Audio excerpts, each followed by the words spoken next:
ಸ್ನೇಹಿತರೆ ನಮಸ್ಕಾರ. ಸ್ನೇಹಿತರು ಒಬ್ಬರು ಕಮೆಂಟ್ ಮಾಡಿ ಹೇಳಿದರು, ಅದೇನಂತಂದರೆ, ಬ್ರದರ್ ಟೂ ವೀಲರ್ ವೆಹಿಕಲಲ್ಲಿ ಯಾವುದಾದ್ರೂ ಬಿಸ್ನೆಸ್ ಮಾಡುವಂಥ ಐಡಿಯಾಗಳಿದ್ದರೆ ಹೇಳಿ ಅಂತೇಳಿ. ಅಂದರೆ ಸ್ಕೂಟಿ ಆಗಿರ್ಬೋದು ಅಥವಾ ಏನು ಬೈಕ್ ಆಗಿರ್ಬೋದು, ಇದರಲ್ಲಿ ಕಡಿಮೆ ಬಂಡವಾಳದಲ್ಲಿ ಒಳ್ಳೆ ಲಾಭ ಮಾಡುವಂಥದ್ದು, ಪ್ರತಿದಿನ ರೊಟೇಷನ್ ಬರುವಂಥ ಬಿಸ್ನೆಸ್ ಯಾವಾಗಿದೆ ಅಂತ ಹೇಳಿದ್ದಾರೆ. ಅದ್ರ ಬಗ್ಗೆ ಸ್ವಲ್ಪ ಸರ್ಚ್ ಮಾಡಿ ಸ್ಟಡಿ ಮಾಡಿ ಕೆಲವೊಂದು ಬಿಸ್ನೆಸ್ಗಳಿದ್ದಾವೆ, ಅದು ನಿಮಗೆ ಶಾರ್ಟ್ಕಟ್ಟಲ್ಲಿ ಹೇಳ್ತೀನಿ.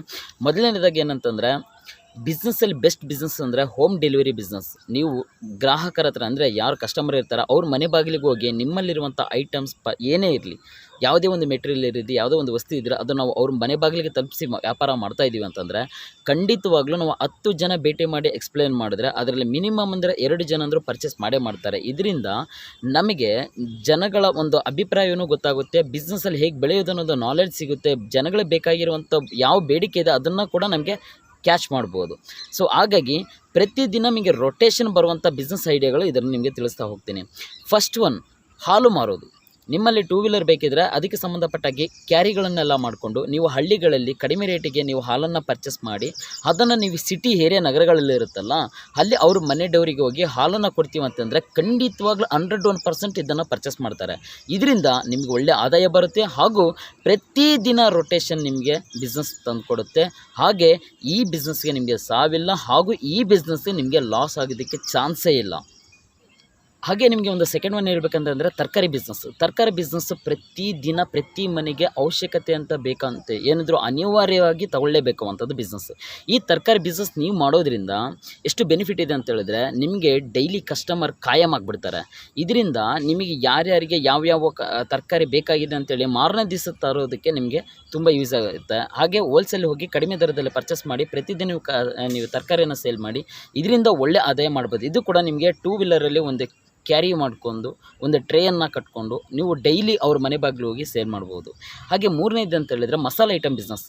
ಈಗ ಪ್ರತಿ ಮನೆಗೆ ಬೇಕಾಗಿರುವಂಥ ಮಸಾಲೆ ಐಟಮ್ಸ್ಗಳು ಏನಿದ್ದಾವೆ, ಚಕ್ಕೆ, ಲವಂಗ, ಈ ಥರ ಎಕ್ಸೆಟ್ರಾ ಏನಿದೋ ಅದನ್ನು ಕೂಡ ನೀವು ಪ್ಯಾಕೇಜ್ಗಳನ್ನು ಸಣ್ಣ ಪ್ಯಾಕೆಟ್ಗಳಾಗಿ ಅಥವಾ ತೂಕದ ಗ್ರಾಮ ಲೆಕ್ಕಾಗಿ ನೀವು ಪ್ಯಾಕೆಟ್ಗಳನ್ನು ಮಾಡಿಕೊಂಡು ಪ್ರತಿ ಮನೆ ಬಾಗಿಲು ಹೋಗಿ ನೀವು ಇದನ್ನು ಸೇಲ್ ಮಾಡೋದ್ರಿಂದ ಒಳ್ಳೆ ಬಿಸ್ನೆಸ್ ಬರುತ್ತೆ. 101% ಪ್ರಾಫಿಟ್ ಇದೆ. ಓಕೆನಾ? ಯಾಕೆ ಅಂತ ಹೇಳಿದ್ರೆ ಇವೆಲ್ಲ ಜನರಿಗೆ ಅವಶ್ಯಕತೆ ಇರುವಂಥದ್ದು, ಇವಿಲ್ಲದೆ ಜನಗಳಿಲ್ಲ, ಅದಕ್ಕೋಸ್ಕರ.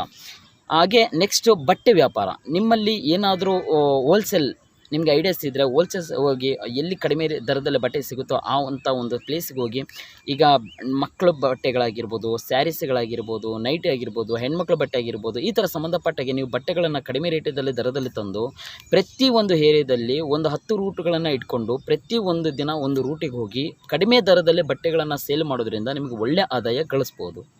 ಹಾಗೆ ಸಿಸ್ತವನ್ನು ಹೇಳಬೇಕಂತಂದರೆ, ನೆನೆಸಿದ ಕಾಳುಗಳು, ಈ ಬಟಾಣಿ ಆಗಿರ್ಬೋದು, ಹೆಸರು ಕಾಳಾಗಿರ್ಬೋದು, ಶೇಂಗಾಗಳಾಗಿರ್ಬೋದು, ಇವು ನಮ್ಮ ಪ್ರೋಟೀನ್ ಕೊಡುವಂಥ ಏನು ಕಾಳುಗಳಿದ್ದಾವಲ್ಲ ಅವುಗಳನ್ನು ಮೊಳಕೆ ಹೊಡೆಯುವಂಥದ್ದು ಹಾಗೆ ನೆನೆಸಿಟ್ಟು ಆ ಕಾಳುಗಳನ್ನು ಪ್ಯಾಕೇಜ್ ಆಗುತ್ತಾ ಗ್ರಾಮ್ ತೂಕದ ಲೆಕ್ಕದ ಹಾಗೆ ನೀವು ಪ್ರತಿ ಮನೆಗೆ ಡೆಲಿವರಿ ಕೊಡ್ಬೋದು. ಯಾಕಂತ ಹೇಳಿದ್ರೆ ಪ್ರತಿಯೊಬ್ಬರಿಗೆ ಅವಶ್ಯಕತೆ ಇರುತ್ತೆ, ಆದರೆ ಕೆಲವರಿಗೆ ಅದನ್ನು ನೆನೆಸಿಡುವಂಥ ಒಂದು ಟೈಮ್ ಪುರುಸತ್ತಿರಲ್ಲ ಜನಕ್ಕೆ. ಬಟ್ ಅದನ್ನು ಯಾರೂ ಕೂಡ ಬೇಡ ಅನ್ನಲ್ಲ. ಹಾಗಾಗಿ ಪ್ರತಿಯೊಬ್ಬರು ಪರ್ಚೇಸ್ ಮಾಡೋದ್ರಿಂದ ಈ ಕಾಳುಗಳನ್ನು ನೆನೆಸಿ ಪ್ರತಿ ಮನೆಗೆ ಡೆಲಿವರಿ ಮಾಡೋದ್ರಿಂದ ಇದರಿಂದ ಕೂಡ ನಿಮಗೆ ಆದಾಯವನ್ನು ಗಳಿಸ್ಬೋದು. ಇದು ಕೂಡ ನಿಮಗೆ ಟೂ ವೀಲರ್ ಬೈಕಲ್ಲಿ ಮಾಡ್ಬೋದು.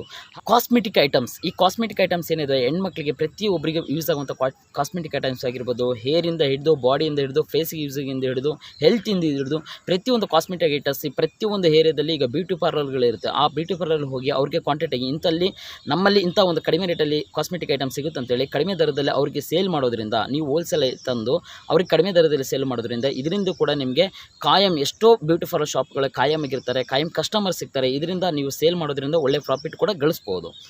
ಹಾಗೆ ಪ್ಲಸ್ ಪಾಯಿಂಟ್ ಇದರ ಜೊತೆಗೆ ಏನಂತಂದರೆ ಜ್ಯುವೆಲರಿ ಐಟಮ್ಸ್. ಈಗ 1 ಗ್ರಾಮ್ ಗೋಲ್ಡ್ ಜ್ಯುವೆಲರ್ಸ್ ಐಟಮ್ ಇರುತ್ತೆ, ಕೆಲವರಿಗೆ ಮ್ಯಾರೇಜಿಗೆ ಆಗಿರ್ಬೋದು, ಏನಾದರೂ ಫಂಕ್ಷನ್ಗೆ ಆಗಿರ್ಬೋದು, ಈ ಥರ ಬ್ಯೂಟಿ ಪಾರ್ಲರ್ ಪ್ರತಿಯೊಂದು ಹೆಣ್ಮಕ್ಳು ಬರ್ತಾರಲ್ಲ ಅವ್ರಿಗೂ ಕೂಡ ಆ ಕಾಸ್ಮೆಟಿಕ್ ಐಟಮ್ ಪ್ಲಸ್ ಆಗಿ ಜ್ಯುವೆಲರಿ ಐಟಮ್ಸ್ ನೀವು ಕೊಟ್ಟರು ಕೂಡ ಅದರಿಂದ ಕೂಡ ಒಳ್ಳೆ ಬಿಸ್ನೆಸ್ ಬರುತ್ತೆ. ಇದು ಪ್ರತಿಯೊಬ್ಬ ಹೆಣ್ಮಕ್ಳು ಇಷ್ಟ ಆಯಿತು ಅಂದರೆ ಅವ್ರಿಗೆ ಗೊತ್ತಿರುವಂಥ ಒಂದು ಎಷ್ಟೋ ಹೆಣ್ಮಕ್ಳನ್ನು ಗ್ಯಾಲರಿ ಮಾಡಿಕೊಂಡು ಈ ಬಿಸ್ನೆಸ್ಸನ್ನು ಎಕ್ಸ್ಪ್ಲೇನ್ ಮಾಡಿ ಅವ್ರು ನಿಮ್ಮಲ್ಲಿದ್ದಂಥ ಐಟಮ್ಸ್ಗಳನ್ನು ಎಕ್ಸ್ಪ್ಲೇನ್ ಮಾಡಿ ಅವ್ರಿಗೆ ಒಳ್ಳೆ ಆದಾಯ ಕೂಡ ಗಳಿಸ್ಬೋದು. ಹಾಗೆ ಮತ್ತೊಂದು 9th ಒನ್ ಅಂತ ಹೇಳಿದರೆ ಸ್ಕೂಲ್ ಬುಕ್ಸ್. ಈ ಜನರಲ್ ನಾಲೆಜು, ಮಗ್ಗಿ ಪುಸ್ತಕದಿಂದ ಹಿಡಿದು ಅಥವಾ ವೆರೈಟಿ ಪೆನ್ಸಿಲಿಂದ ಹಿಡಿದು ಪೆನ್ಗಳಿಂದ ಹಿಡಿದು ಈ ಥರ ಪ್ರತಿಯೊಂದು ಹಳ್ಳಿಗಳಿಗೆ ಸ್ಕೂಲಿಗೆ ಎಲ್ಲಿ ಇದು ನಗರಗಳಲ್ಲಿ ಆ ಸ್ಕೂಲಿಗಳಿಗೆ ಹೋಗಿ ಅಲ್ಲಿ ಹೆಡ್ ಮಾಸ್ಟರ್ನ ಪರ್ಮಿಷನ್ ತೊಗೊಂಡು ಪ್ರತಿಯೊಂದು ಕ್ಲಾಸ್ ರೂಮಿಗೆ ಹೋಗಿ ನಿಮ್ಮಲ್ಲಿದ್ದಂಥ ಒಂದು ಐಟಮ್ಸ್ಗಳಿದೆ, ಜನರಲ್ ನಾಲೆಜ್ ಆಗಿರ್ಬೋದು, ಹಾಡುಗಾರಿಕೆ ಆಗಿರ್ಬೋದು, ರಂಗೋಲಿದಾಗಿರ್ಬೋದು, ಒಳ್ಳೆ ಸಬ್ಜೆಕ್ಟ್ ಸಂಬಂಧಪಟ್ಟ ಪುಸ್ತಕಗಳನ್ನು ನಾವು ಈ ಥರ ಬಂದು ಸೇಲ್ ಮಾಡ್ತೀವಿ ಅಂತೇಳಿ ಒಂದು ದಿನ ಎಲ್ರಿಗೂ ಕೂಡ ಅನೌನ್ಸ್ ಮಾಡಿ ಬಂದು ಮಾರನೇ ದಿನ ಅವರು ಹಣ ತೊಗೊಂಬರ್ಲಿಕ್ಕೆ ಅವ್ರಿಗೆ ಅವಕಾಶ ಕೊಟ್ಟು ನೀವು ಮಾರನೇ ದಿನ ಎಲ್ಲ ಐಟಮ್ಸ್ಗಳು ತೊಗೊಂಡು ಹೋದರೆ ಒಳ್ಳೆ ಬಿಸ್ನೆಸ್ ಕೂಡ ಮಾಡ್ಬೋದು. ಇದು ಪ್ರತಿಯೊಂದು ಸ್ಕೂಲಲ್ಲಿ ಕೂಡ ನಮಗೂ ಕೂಡ ಆ ಥರ ಎಷ್ಟೋ ಜನ ಬಂದು ಸೇಲ್ ಮಾಡಿದ್ದಾರೆ.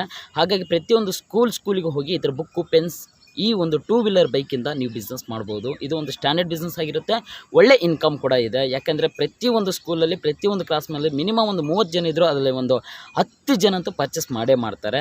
ನೀವು ಹೋಲ್ಸೇಲಲ್ಲಿ ಎಲ್ಲಿ ಹೇಗೆ ಸಿಗುತ್ತೆ ಅನ್ನೋದನ್ನು ಒಳ್ಳೆ ಕಾಂಟೆಂಟ್ ತೊಗೊಂಡು ಅದನ್ನು ಚೆನ್ನಾಗಿ ಯಾವುದು ಮಕ್ಕಳಿಗೆ ಉಪಯೋಗದನ್ನು ನೋಡಿಕೊಂಡು ಅಂಥ ಒಂದು ಐಟಮ್ಸನ್ನು ತಂದು ನೀವು ಸೇಲ್ ಮಾಡೋದ್ರಿಂದ ಒಳ್ಳೆ ಪ್ರಾಫಿಟ್ ಮಾಡ್ಬೋದು.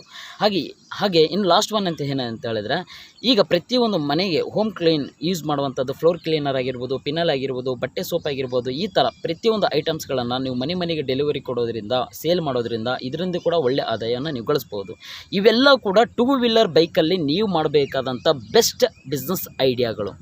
ಇಷ್ಟು ಕೂಡ ನೀವು ಹೇಳಿದಂಥ ಪಾಯಿಂಟ್ಸ್ಗಳಲ್ಲಿ ಯಾವುದು ಬೆಸ್ಟ್ ಬಿಸ್ನೆಸ್ ಇದೆಲ್ಲ ಮಾಡ್ಬೋದು ಅಂತ ನಿಮ್ಗನ್ಸಿದ್ರೆ ದಯವಿಟ್ಟು ಅದನ್ನು ಚೆನ್ನಾಗಿ ಸ್ಟಡಿ ಮಾಡಿಕೊಂಡು ಎಲ್ಲಿ ಕಡಿಮೆ ದರದಲ್ಲಿ ಸಿಗುತ್ತೆ ಅನ್ನೋದನ್ನು ಅಡ್ರೆಸ್ ಎಲ್ಲ ಕಲೆಕ್ಟ್ ಮಾಡಿಕೊಂಡು ನೆಟ್ಟಲ್ಲೆಲ್ಲ ಸರ್ಚ್ ಮಾಡಿ ಗೊತ್ತಿರೋರ ಹತ್ರ ಹೋಗಿ ತಿಳ್ಕೊಂಡು ಅಲ್ಲಿಗೆ ಹೋಗಿ ನೀವು ಪರ್ಚೇಸ್ ಮಾಡಿ ಜನಗಳ ಮನೆ ಬಾಗಿಲು ಕೊಡೋದ್ರಿಂದ ಒಳ್ಳೆ ಬಿಸ್ನೆಸ್ ಮಾಡ್ಬೋದು, ಒಳ್ಳೆ ಪ್ರಾಫಿಟ್ ಮಾಡ್ಬೋದು. ನಿಮಗೆ ಅಂತ ನಿಮ್ಮದು ಅಂತ ಸ್ವಂತ ಬಿಸ್ನೆಸ್ ಸ್ಟಾರ್ಟ್ ಆಗುತ್ತೆ. ಅದರಿಂದ ನಿಮಗೆ ಒಂದು ಆದಾಯ ಅಷ್ಟು ಗಳಿಸಿದರೆ ನಿಮ್ಮಲ್ಲಿ ಒಂದು ಕಾನ್ಫಿಡೆನ್ಸ್ ಬರುತ್ತೆ. ಸ್ಟಾರ್ಟಿಂಗಲ್ಲಿ ನಿಮಗೆ ಮುಜುಗರ ಅಂತ ಅನಿಸ್ಬೋದು. ನಮ್ಮ ಹೊಟ್ಟೆಗೆ ಬಟ್ಟೆಗೆ ತುಂಬಿಸುವಂಥ ಕಾಯಕರದಲ್ಲಿ ನಾವು ಯಾರಿಗೂ ಏನು ಮುಜುಗರ ಪಡ್ಕೊಳ್ಳೋದು ಬೇಡ, ಭಯ ಪಡೋದು ಬೇಡ. ತುಂಬ ಹೃದಯದಿಂದ, ತುಂಬ ಮನಸ್ಸಿನಿಂದ ನೀವು ಈ ಕೆಲಸವನ್ನು ಪ್ರಾರಂಭ ಮಾಡಿ ಖಂಡಿತವಾಗ್ಲೂ ನೀವು ಇದರಲ್ಲಿ ಲಾಭವನ್ನು ಗಳಿಸ್ತೀರ 100%. ಯಾರಾದರೂ ಇಂಥ ಬಿಸ್ನೆಸ್ಗಳನ್ನು ಮಾಡ್ತಾ ಇದ್ದರೆ, ಈ ವಿಡಿಯೋನ ನೋಡ್ತಾ ಇದ್ದರೆ, ನಿಮ್ಮ ಅನಿಸಿಕೆದ ಬಗ್ಗೆ, ನಿಮ್ಮ ಅನುಭವದ ಬಗ್ಗೆ ದಯವಿಟ್ಟು ಕಮೆಂಟ್ ಬಾಕ್ಸಲ್ಲಿ ತಿಳಿಸಿ. ಅದು ಇನ್ನೊಬ್ಬರಿಗೆ ಸ್ಫೂರ್ತಿ ಆಗುತ್ತೆ ಅಂತ ತಿಳಿಸ್ತಾ ಇವತ್ತಿನ ಈ ಬಿಸ್ನೆಸ್ ಐಡಿಯಾ ಕೊಟ್ಟಂಥ ಈ ವಿಡಿಯೋನ ಇಲ್ಲಿಗೆ ಎಂಡ್ ಮಾಡ್ತಾ ಇದ್ದೀನಿ. ಸ್ನೇಹಿತರೆ, ನಿಮಗೆ ಈ ಬಿಸ್ನೆಸ್ ಐಡಿಯಾ ಕೊಟ್ಟಿರೋಂಥ ವಿಚಾರ ನಿಮಗೆ ಇಷ್ಟ ಆಗಿದ್ದರೆ ದಯವಿಟ್ಟು ಚಾನಲನ್ನು ಸಬ್ಸ್ಕ್ರೈಬ್ ಮಾಡ್ಕೊಳ್ಳಿ ಅಂತ ಹೇಳ್ತಾ ಇವತ್ತಿನ ಈ ವಿಡಿಯೋನ ಇಲ್ಲಿಗೆ ಎಂಡ್ ಮಾಡ್ತಾ ಇದ್ದೀನಿ. ಥ್ಯಾಂಕ್ ಯು ಫಾರ್ ವಾಚಿಂಗ್ ಈ ವಿಡಿಯೋ ಫ್ರೆಂಡ್ಸ್.